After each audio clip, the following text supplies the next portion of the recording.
안녕하십니까. 법률정보쇼 최광석 변호사입니다. 오늘은 그 전세 사기 사건에 어떤 유형이 있는지 또 예방 대책은 무엇인지 하는 부분을 좀 이야기 나눠보겠습니다. 집 주인이 아닌 사람이 마치 집 주인인 것처럼 이렇게 속여서 임대차 보증금을 가로채서 도망가는 그 이른바 그 전세 사기 사건이 의외로 자주 발생하고 있습니다. 이런 그 사기 수법 그리고 예방책 이런 부분이 좀 숙지될 필요가 있는데요. 우선 그 수법 자체는 그 의외로 매우 단순합니다. 집주인 그 행세를 하기 위해서는 집을 그 점유하고 차지하고 또 집주인의 신분증을 갖고 있고 하는 그런 두 가지 요건이 필요한데요. 이를 위해서 거의 대부분 사기는 보증금이 얼마 되지 않는 그 월세 계약으로 그 집에 들어가서 사는 것처럼 이렇게 시작을 하게 됩니다. 자, 예를 들어 보자면 이 갑이라고 하는 이 사기범이 범행 대상 아파트, 주택을 물색을 한 다음에 이 중개업소를 통해서 월세 계약을 일단 체결을 합니다. 이 과정에서 이 건물주의 인적사항과 주민등록 사본 이런 부분들이 필요한 정보들이 좀 입수를 하게 되겠죠. 그리고 또 합법적으로 이런 월세 계약을 통해서 그 아파트에 거주도 할 수 있습니다. 자, 그 다음에는 자기가 마치 집주인인 것처럼 행세하면서 월세가 아닌 전세로 다른 세입자를 구하게 됩니다. 물론 그 자기가 월세를 구했던 그 중개업소와 다른 중개업소를 통해서 구하게 되겠죠. 이 과정에서 종전에 파악한 그 건물주의 주민등록증이 위조가 이루어집니다.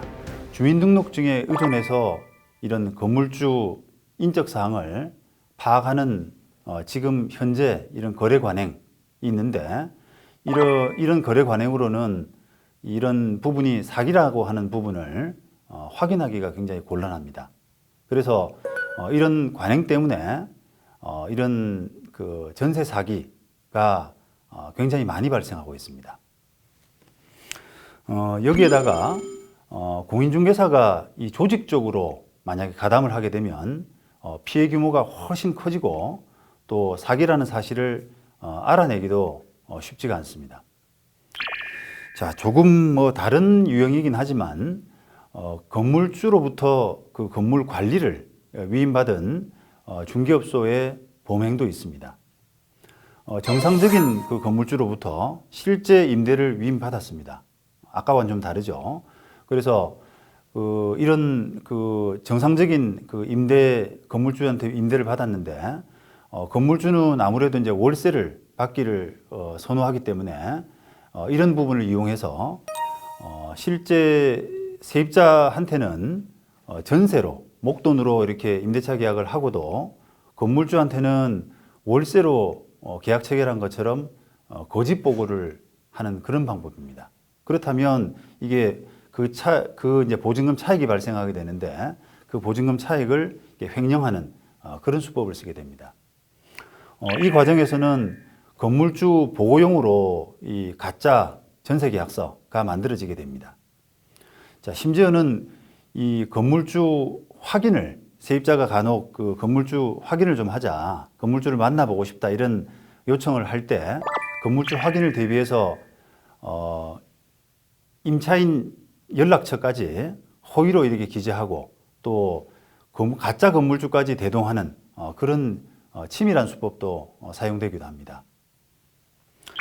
그 때문에 건물을 방문해서 실제 건물주가 확인해 보기까지는 과연 이게 실제로 월세 세입자가 들어가 있는지 또는 전세 세입자가 들어가 있는지 이런 사기 범행을 인지하는 것도 사실 쉽지 않습니다.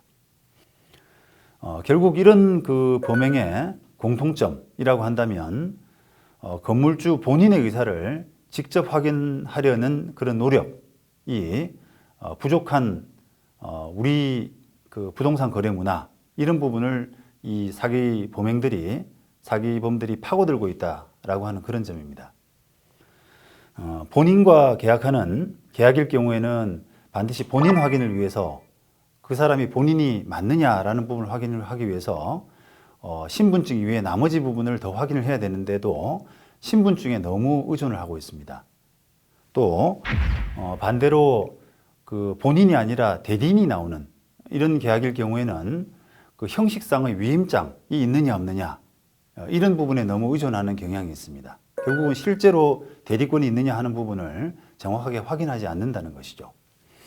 우리가 최근 들어서 정보통신 기술이 매우 발달해 있기 때문에 사실은 어디에 있든지 전화는 물론이고 또 화상통화 이런 정도는 사실상 충분히 가능할 수 있는 환경에 있습니다. 따라서 마음먹기에 따라서는 어렵지 않게 이런 본인 확인의 실천이 충분히 가능할 수 있습니다. 그런 부분에서 보다 적극적인 마음가짐이 필요할 것 같습니다.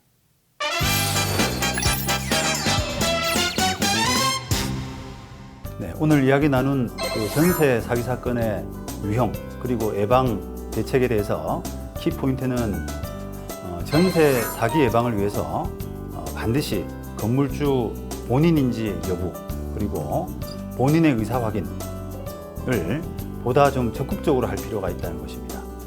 본인 확인을 위해서 통용되는 신분증 위조 이런 부분이 너무 간단하고 쉽게 이루어진다는 그런 점 그리고 거래 중개업소의 확인도 사실은 좀 소홀하고 심지어는 이런 중개업소까지도 이런 범행에 가담하고 있는 점 이런 부분들이 현실이다라고 하는 부분을 고려해서 좀 더 적극적인 확인이 필요합니다. 지금까지 법률정보쇼 최광석 변호사였습니다.